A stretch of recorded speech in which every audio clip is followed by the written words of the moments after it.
दिल पे मुश्किल है बहुत दिल की कहानी लिखना। जैसे बहते हुए पानी पे हो पानी लिखना।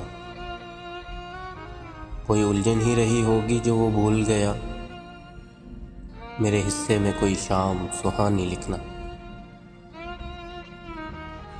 आते जाते हुए मौसम से अलग रह के ज़रा। आते जाते हुए मौसम से अलग रह के ज़रा। अब के ख़त में तो कोई बात पुरानी लिखना। कुछ भी लिखने का हुनर तुझको अगर मिल जाए। इश्क को अश्कों की दरिया की रवानी लिखना।